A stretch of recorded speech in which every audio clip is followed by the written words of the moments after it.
Warka, pag-usapan natin ngayon ang tungkol sa types of communicative strategies only here in my channel, Marian Rivera. Kaya naman to show your love and support, subscribe, like, and share na. Huwag na tayong patumpik-tumpik, heto na ang discussion. So we all know that our ability to communicate impacts every area of our lives. Kaya naman para ma-achieve ang strong at successful communication, dapat marunong tayong mag-strategize pag nakikipag-usap at makapag-build tayo ng knowledge about the relationships of words and sentences sa mga speech acts na ire-relay natin. Siyempre pa, hindi din natin maiwasan na communication becomes complex sometimes.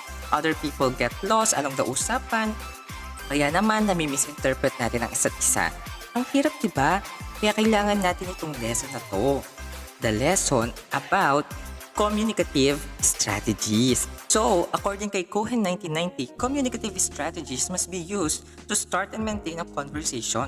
Ang pinaka-basic communication skills o technique nga daw na dapat nating matutunan ay ang appropriate grammar application. At ito pa ang ibang strategies. Simulan natin sa nomination. So, it is employed to open a topic with the people you are talking to. Kapag nag-start tayo ng usapan with our friends or somebody around us, bagong topic man yan o something in the past, this strategy is the key. At under nomination, kung ang i-open na topic ay hindi na related sa previous topic at para maging mas engaging ito, dapat gumamit tayo ng mga news inquiries o news announcement gaya ng mga exam. Have you heard the news about the new variant of COVID-19 in UK? So isa siyang news inquiry. Number 2 naman, hey, how are you? I miss you a lot. Ayan, so nangangamusta ka, meaning you want the person to talk about his past and current situation. That is a good way to start. Yan ang nomination. So next is restriction. Tungkol naman ito sa anumang limitasyon na meron ang isang speaker na nagtitake place by giving set of instructions. Kunwari, sa isang klase, pag sinabi ni sir na our lesson is about reproductive system, ibig sabihin we cannot talk about other body system. Nagsiset kumbaga ng covered si speaker sa magiging convo. Kaya naman sabi din, it constrain the response or reaction of the listener at a set of categories. Gaya ng mga examples. Number 1, should not hit him just because he says bad things to you. You don't want to get suspended, right? So dito mafe-feel agad ni listener na no choice siya kundi mag-say yes na ayaw na niya masuspend to gusto niya i-depends ang self niya. And number 2, do you think I should buy this dress or not? Na-limit na naman ang response ni listener.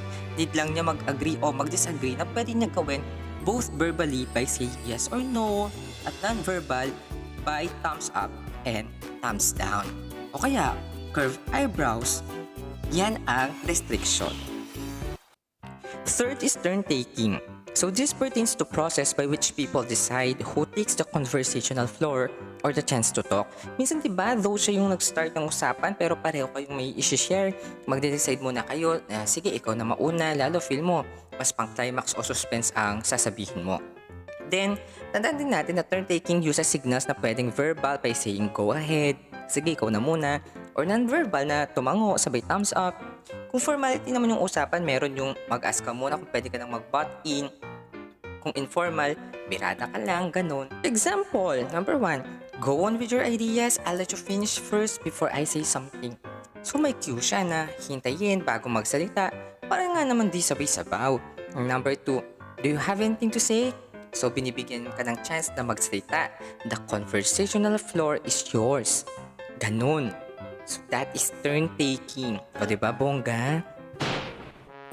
Fourth one is topic control. So this is used to control and prevent unnecessary interruptions and topic shifts in a certain conversations.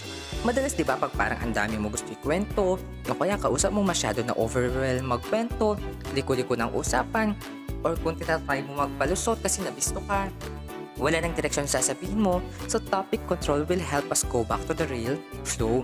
And this can be done by following a question-answer formula para sumulong pa ang usapan, para magstay dun sa topic. At itong examples. Number 1, let's go back to the topic. Ang linaw na naliko ang usapan at napansin yun ng kausap mo. So nagbigay siya ng signal na balikan natin ang main agenda ng convo. Then, number 2, we are talking about intercultural communication, right? Ayan, indirectly sinasabi ng kausap mo, balik tayo sa topic.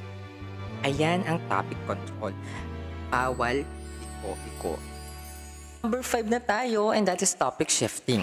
So this is the conversation movement from one topic to another, and it's done effectively when there is follow through. So kung kanina babalik ka ng topic, eto magne-next topic naman na. Dito mo makikita yung mga masarap kausap yung mga di nauubusan. Sa chat sila yung mga makakasama mo sa puyatan. Kasi pag yung follow up agad wala na, tapos na, mananahimik na lang kayo. That's it.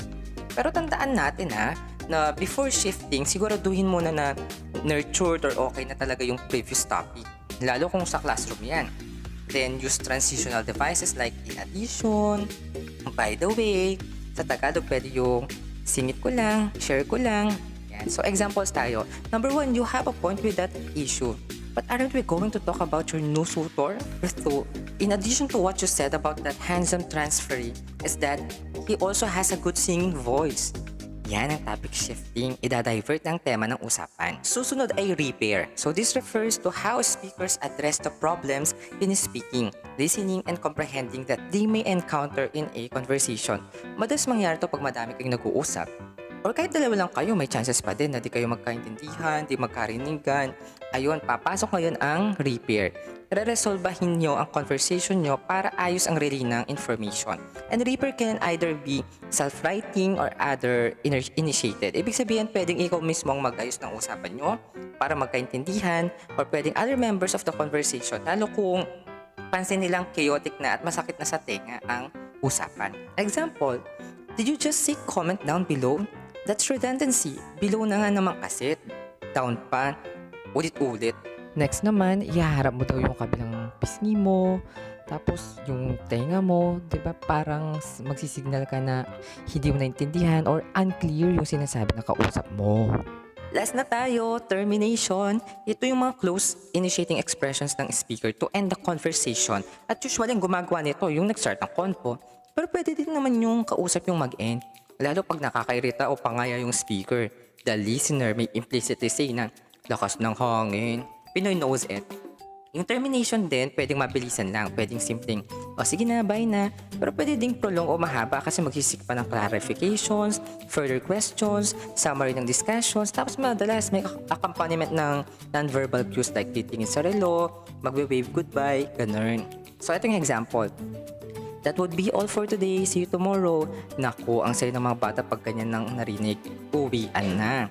O kaya yung mga nagre-report naman, magko-quote na, galing sa mga famous philosophers, tapos explain nilang very very light para may something to reflect with yung mga listeners, diba? Bongga yung approach. Yan ang termination. So yan ang kabuuan. Thank you mga Warcat Pashni sa pagtuto. I love you all. Sana sa susunod ulit.